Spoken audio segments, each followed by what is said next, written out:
delegate many things, and I never feel adequate. Imposter in action, my self-esteem I decimate. Wish I could do it all, instead I pick the right people to do it. Their talent. What's up, people of the Overlap? It's Mark Ellenberg, and I am back with another interview.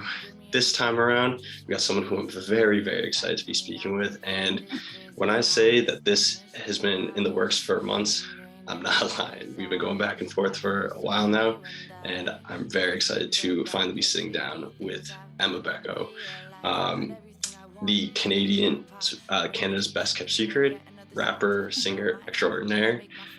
So would you just like to introduce yourself really quickly? Thank you for sitting down with me, by the way. Thank you so much for that intro. That's really nice. I'm Emma, rapper, singer, TOLI.II. Nice to meet you. Thank you for having me. Yeah, absolutely. So just to kick it off real quick, let's go start it off with something I think is on the easier side. So who the fuck is Emma Beko? The artist and the person. Oh my God, it's such a hard question. So like existential.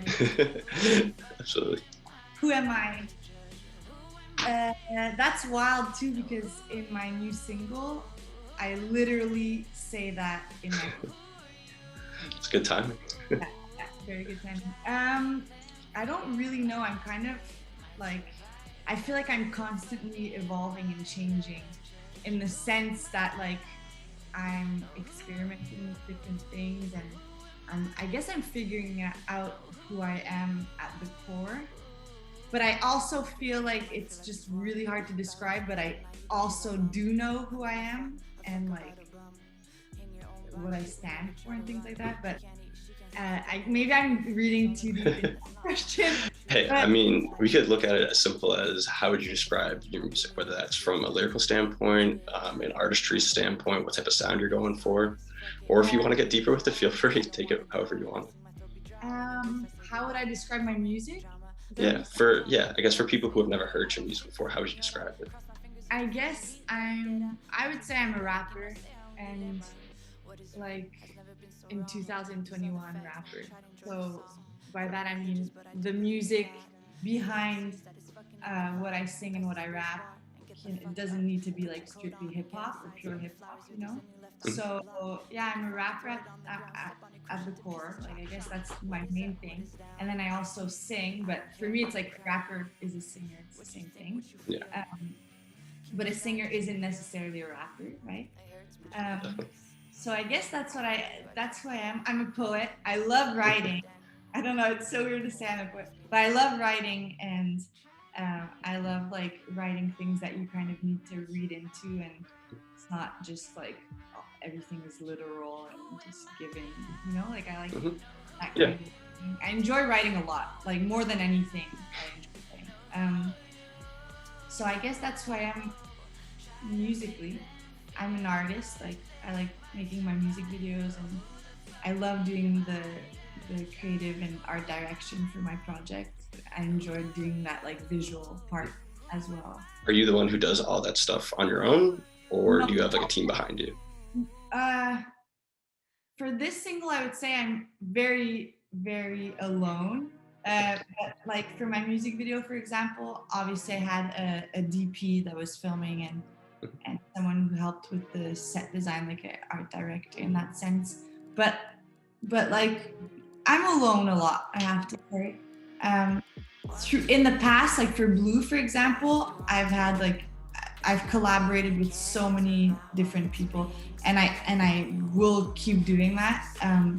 I love collaborations, and obviously like my main thing is writing. So I love finding people who are way more talented than me to execute visions and to have their creative input.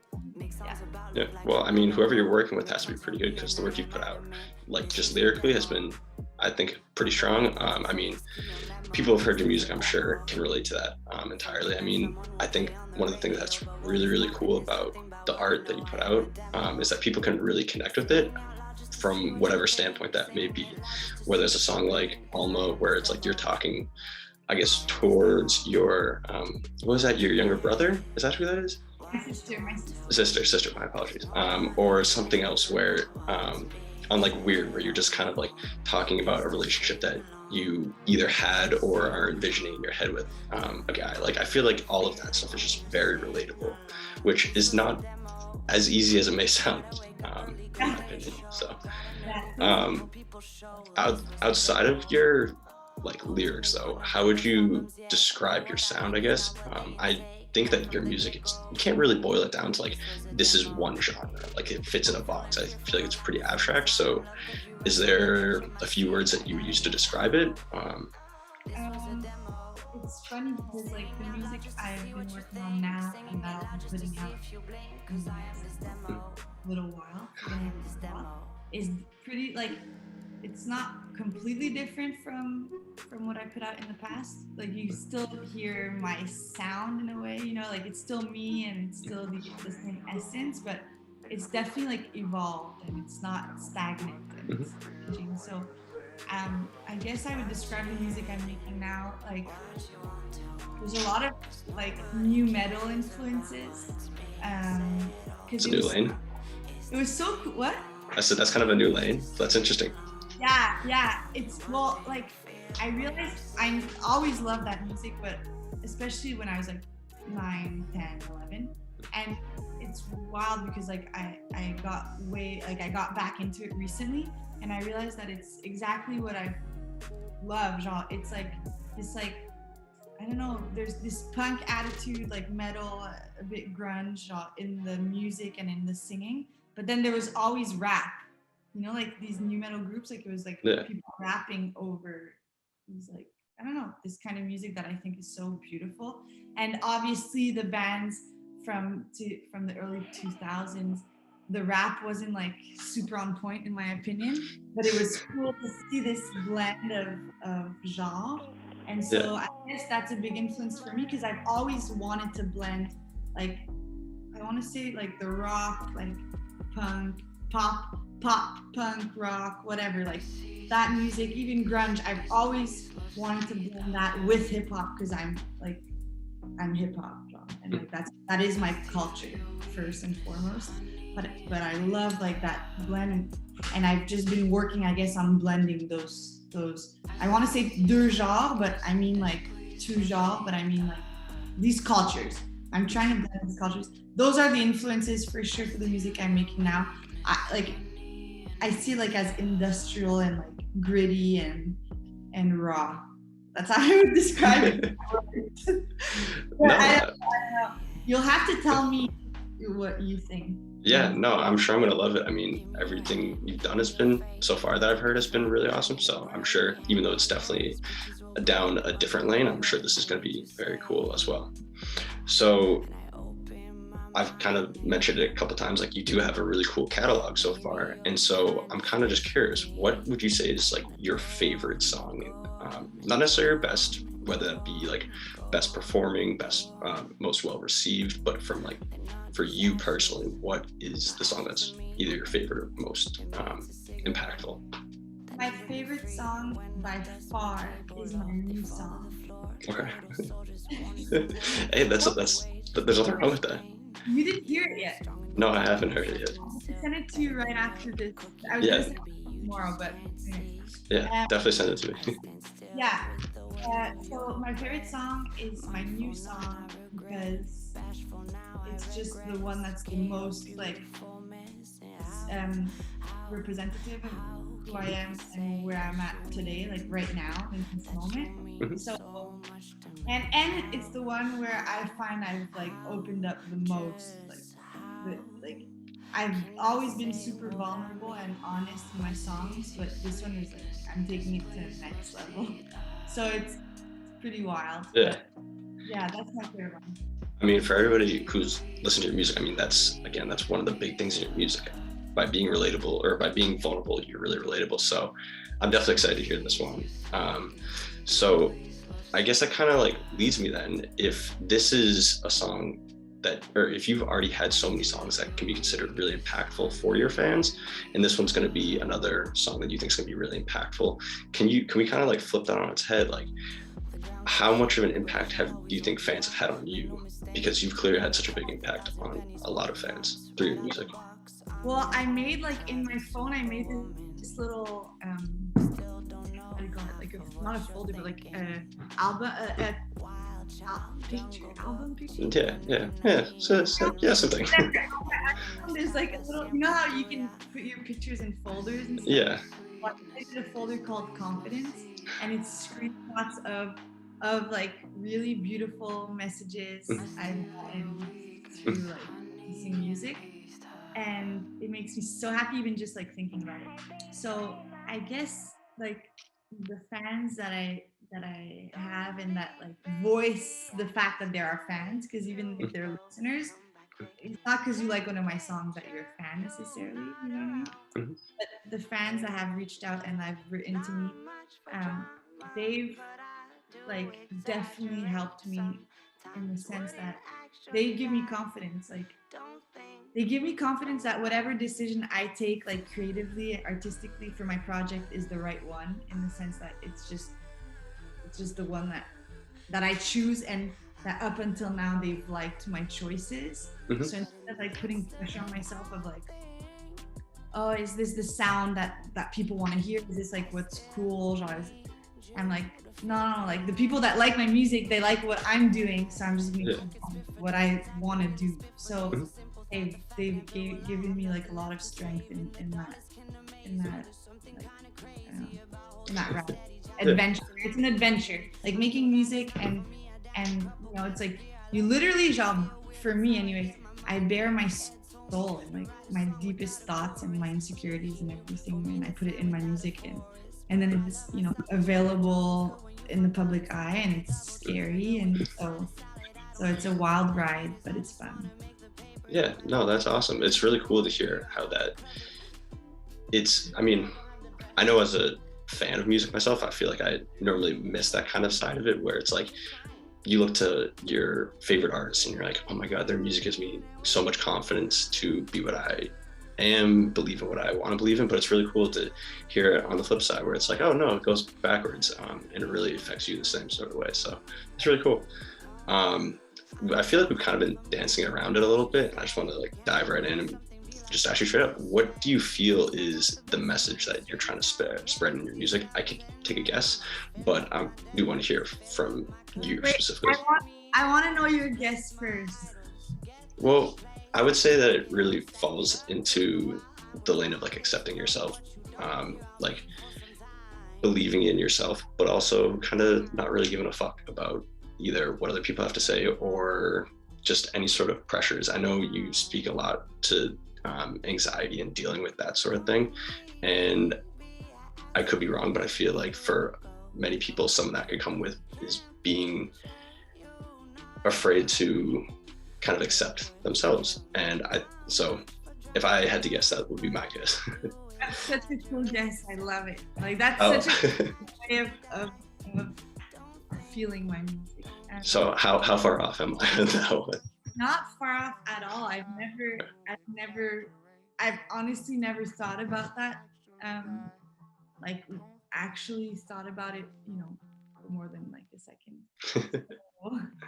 Like, because it's so unintentional in the sense that when I'm making music, I'm just really just like pouring out my emotions, I guess. And then, you know, I'll make songs that I'll never release because they're bad songs, but I center myself in that creative process. And then the ones that I do pick, when I'm picking out my songs that I'm going to put out, I'm not like, oh yeah, this one is a good message, or you know what I mean? Like, I'm not thinking about that, but I guess the message is that like, you're not alone. I guess that would be my message. That, because like I'm an introvert mostly, like I have my social moments, but I stay home a lot and I like being and sometimes it gets lonely. Like it's such a weird thing to say, it sounds obvious, but even if you enjoy that, like, you know, sometimes it gets lonely, and I imagine that even people who are social get lonely, obviously, but it's nice to like in your loneliness know that you're not alone, and that like whatever you're going through, because also sometimes we'll, you know, isolate ourselves a little bit when we're going through things and when we're growing and stuff like that, and that it's okay, and to not just not feel alone. Like, I don't know how to explain. I'm not explaining it properly, but that you're not alone, and clearly, like, if people can relate to what I'm saying, it's proof that they're not alone, you know, and I'm feeling similar than whoever's connecting to my music, and so is every other fan that's listening to those songs. So it's like creating this hub of just like people that are, I don't know, cool and wacky and fun and weird and outcasts, but not alone.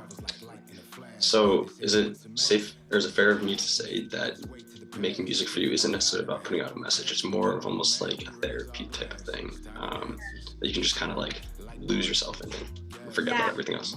Yeah, but the part, like the part of making music and then sharing it with other people is part of that as well. You know, it's not just making it, it's also the sharing part that I enjoy. One of the parts I enjoy the most. So I guess I do want people to listen to it and like make them feel something. Yeah.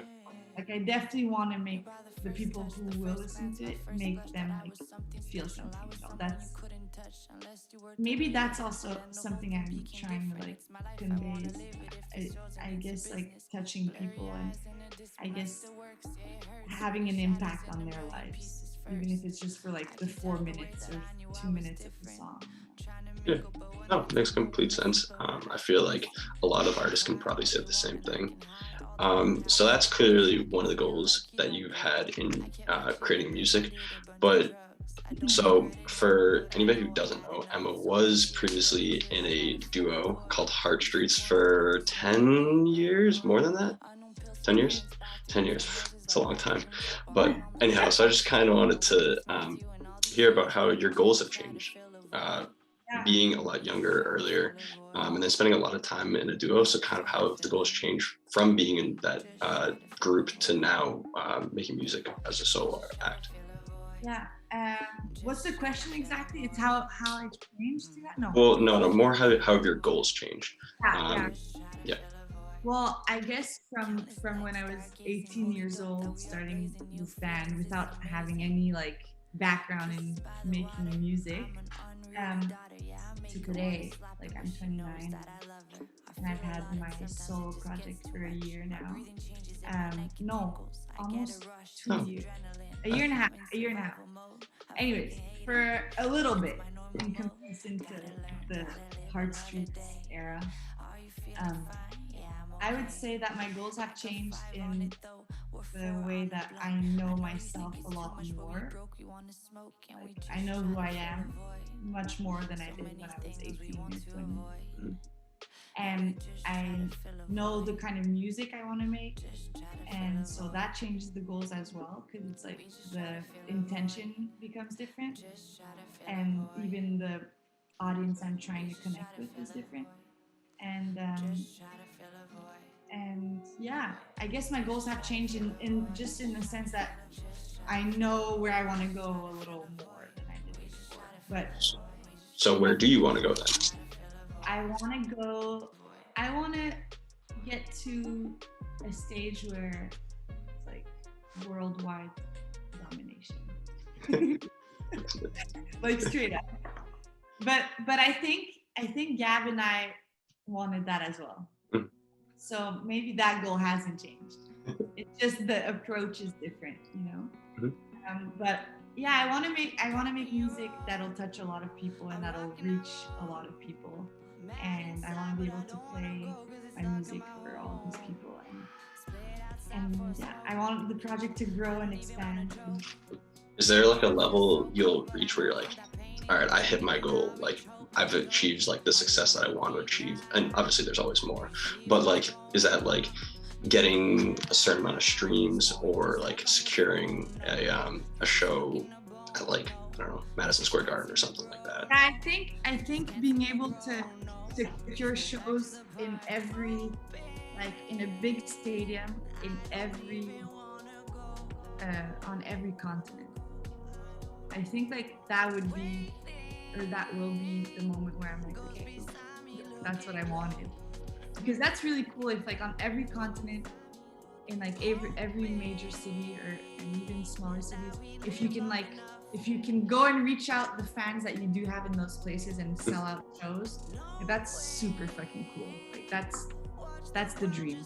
It sounds like you need to manifest that, or at least you are trying to manifest it. So I wish you nothing but the best, and hopefully we'll be able to hear that. Yeah. Maybe only a couple years down the line. Yeah, I'm down. I'm ready. So I just want to switch gears a little bit. We've been hearing a lot about kind of your goals as an artist, who you are as a musician, and I want to hear a little bit more about you, the person. And so my first quick question about this is, what's in your rotation right now? Like, what do you listen to constantly? Yeah, that's a good question. Can I look really quick? Yeah, no, absolutely. Just because I listen to, like, recently I've been listening to one-offs, like not just full albums. Mm-hmm. I like full EPs. But, well, one album I listened to for the past, like, I've been listening to for the past 6 months or something, often, like I'll often go back to it, is Memoryland by CFCF. I don't know if you know it. It's such a beautiful album. It's instrumental, like there's vocals, but it's like samples and stuff like that. Because I make music, when I listen to music for the past year and a half, 2 years, when I'm at home, like working on administrative stuff for my music and like, stuff, whatever, or like brainstorming music video ideas and stuff like that, I'll be listening to a lot of like instrumental music because I'm a very like lyrical person, so I pay attention a lot to lyrics. So I don't want to be distracted, so I'll listen to more vibes and stuff like that. That'll get me like in the zone. And the Memoryland CFCF album is just an incredible one. And my new song is produced by him. And I'm just like so happy about this. I'm so It's not at all the production that he was able to do with me for my song was in another direction than what he usually does. Mm-hmm. But anyways, Memoryland, you have to listen to it. It's amazing. I also this one song called Clouds by Slater. She's like a hyper-pop artist. I love it. Baby King. I just discovered him. I'm like, what the fuck? Like, really? Oh no, he's really good. He's been around for a while. Well, not super long. No, but and the songs that I like, for example, I like Hooligan, that song, mm-hmm. and that's not a newer one. It's like from last year or something. And I love it. I'm like, but it's because I think because I'm writing hip hop like bars and stuff like that. Sometimes I tend to have phases where I stay away from hip hop.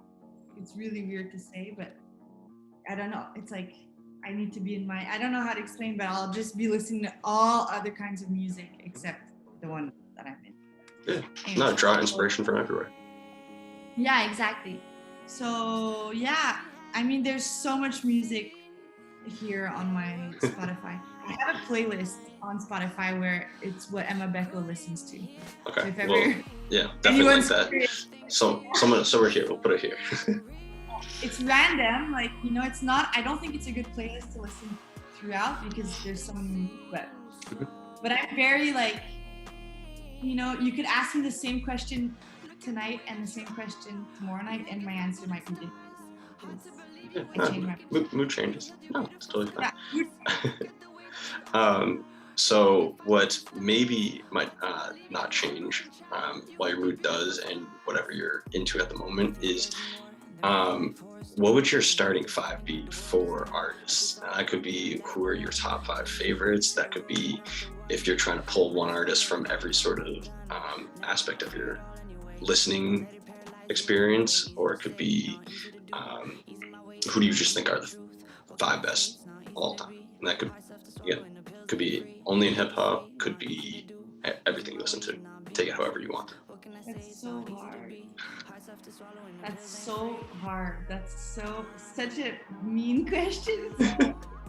And I would say Nina Simone is in my top 5, whatever it means, or in the, what did ranking 5? What did you say? Starting 5, like a lineup. Ah, that's sick. Okay, so Nina Simone's in my starting 5. Do I have to say why? You don't have to. If you want to dive into it, you can. But. Yeah, also, she's definitely there. J. Cole. It's so funny because I'm definitely a huge J. Cole fan, but I feel like when you're like, I just feel like people that love J. Cole love J. Cole. Yeah. No, there's definitely that stigma. Sorry, Yeah. I'm in that too. What? I fall in that category too, so don't worry. Yeah. Absolutely. Yeah, I love him. Good. Like, I don't know, but Yeah. but I understand the people that hate on J. Cole fans or like hate on J. Cole. Like I understand. Yeah, no, I completely get it. I mean, especially some of his earlier music, it could be considered a little sleepy. I get it. But it's really good, so fuck everybody else, doesn't matter. Yeah. So yeah, Miss Own J. Cole. I would say, I don't want to say that my answer is cheesy because the band is not cheesy, but it's just like a classic, I guess. But Nirvana for sure, because my dad would play the tapes. Like he was a delivery driver when I was like 4 or 5 years old, and he would play the tapes in the delivery van, and we would go like on Sunday delivery. I would accompany him, and I just like remember him playing that, and like that music has sunk into my brain, like, and is associated with so many memories and just an era and like a time in my life. So I would say Nirvana, and then there's 2 more, and there's so many more artists that I would like to put in there. I'm trying to also like touch on a few things, you know. Oh my god. Okay, I'm gonna say Biggie because he was my first rapper that I was in love with his music, like in love. So I have to put him in there. I don't listen to his music as much today, but I listen to like Ready to Die a million times. So yeah, he's in there. And then 3 of them are no longer here. That's actually okay. And then 1 more artist. It would have to be. That's such a hard question. Oh my god.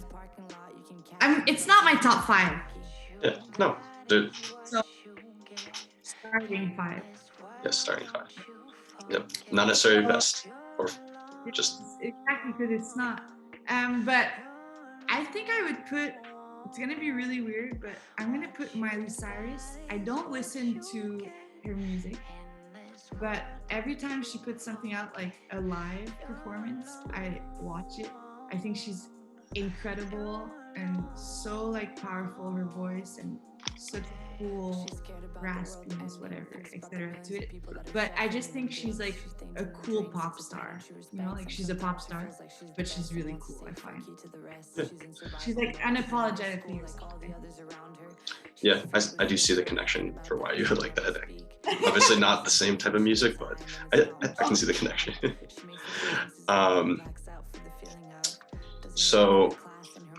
So now I want to get a quick reaction from you. I'm going to read a quote, and I just want to see how you react to this.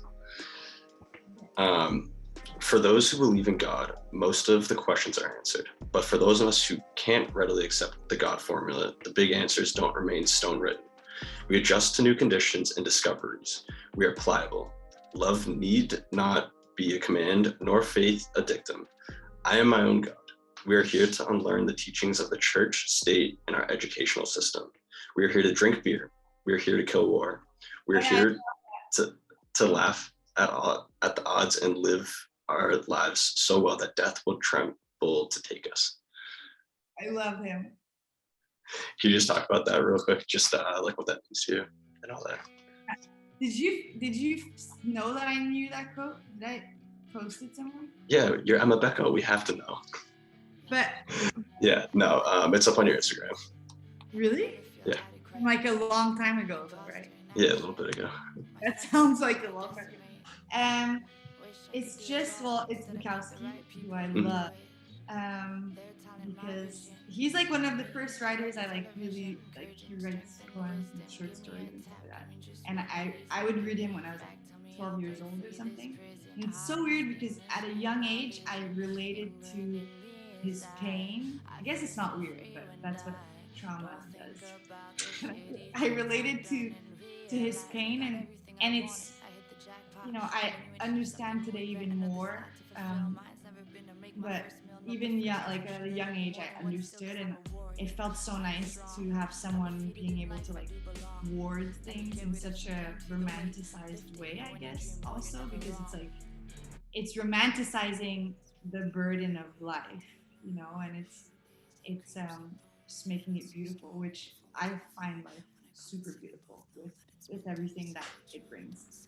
Um, so yeah, so that quote is just, it's just like, I guess just to make the most of every day and to like kind of find your own purpose and make your life whatever you want it to be. That's what I live by. Yeah, no, it's definitely a beautiful quote. So did want to kind of hear about what you had to say about that on a little bit more. So next, real quick, what's something that people don't know about you that they can't find in your Spotify bio or on your social media? Something that maybe you haven't told people that you're willing to share, just to get to know you a little better. That, well, I don't know. Maybe I've definitely said it before, but I don't know if like most people know. But like I'm a very silly person. Like I love to have fun and I love to laugh, and I'm extremely optimistic. Optimistic, yeah. And like I see life in a very positive way, and it's just funny, I find, because in my music it's like, I don't know if people can feel it through my music, so I guess that's why I'm saying it now, because I find my music to be such like a big part of who I am, that's shown and showcased through my music, but it's not the full spectrum of who I am, you know? So yeah, like, yeah, I'm not, you know, luckily I'm really grateful. I haven't like dealt with depression very much in my life, and but I understand the lows, but I don't experience them for a long time. So I just feel like sometimes my music's like a little sad and stuff and like dark, because I embrace that darkness that life brings me and that we all have inside of ourselves. But in my day-to-day, I'm a very joyful person. Yeah, that's one of the consistent words that I'd use to describe music is honestly like it's dark. I don't like it. I'm not gonna listen to it and then be like, damn, I need to go cry, but like it's definitely got like a dark vibe to it. So maybe we'll have to have like a bubbly pop song for you coming up after your metal song. I'm trying. But like not a bubbly pop song. Yeah. No, I know. I have my take, but like I mean my own take, but yeah, but I am trying sometimes to write stuff that's different, but I'm more inspired by like the joy in life. I feel like I enjoy living it more than creating out of it. Mm-hmm. I'm more like present in those moments and just appreciating them than like writing them down. Yeah, makes sense. So that is pretty much all I have. But before we go, I do want to ask, what is next for you? You've been talking about your upcoming single. We've talked about it, but is there any information you can give about that at all? Maybe. Is there any what? Is there any way you can give some a little bit more information on that at all, and like what's coming up after that? Yeah, because when time out. So today, my new song's out today with my music video, which is amazing, and it's honestly just the first song out of a lot of songs that are coming out in the next year. So expect a lot more music for 2022, and it's gonna be really awesome. And aside from that, hopefully there'll be more shows. Hopefully we can travel and I can go and meet fans that I've made outside of Montreal, my city. And yeah, I guess that's it for now. Yeah, I know you've had, especially this fall, you've had a lot more shows than you have over the past year. Yeah. Makes complete sense. Do you have anything lined up yet, or just like stuff that you potentially have? For shows? Yeah, for sure. Sorry. There's no shows lined up now that I can announce. Sure. Well, we will definitely be on the lookout for those. Outside of that, where can people find you on socials? So people can find me on Instagram. I'm Emma Beko, and they can also find me on YouTube. I love making music videos. I make a music video for literally each of my songs. Even if I don't have a lot of views, I have so much fun making them. And so if you like my vibe and you like me, I would go subscribe to my channel on YouTube. You know what I mean? Yes. To support real. But you can find it on Spotify, Apple Music, I don't know, SoundCloud, but Bandcamp. And That's not one. I would not suggest that you follow me on Facebook. I feel like that's a really bad thing to say. Don't follow you? I just mean that I have difficulty posting on Facebook. It's like the platform where I think I lack the most. So if you're on Facebook most of the time, definitely follow me on Facebook. I still post, but I would say Instagram. It's not as fun as Instagram. It's not as personal. Twitter. I love Twitter. That I also get 0 likes on my Twitter. I love it. I love Twitter. Well, if you want to follow up with the daily life of Emma on a deeper level than just listening to music, yes. Instagram, Twitter, YouTube, all that good stuff. So, Emma, thank you again so much for finally getting to sit down with me and talk. It was great to hear more about you, and I'm really excited for this single that you got coming and whatever's you got coming next. So, yes. Thank you, Mark. Thank you so much. It was really fun.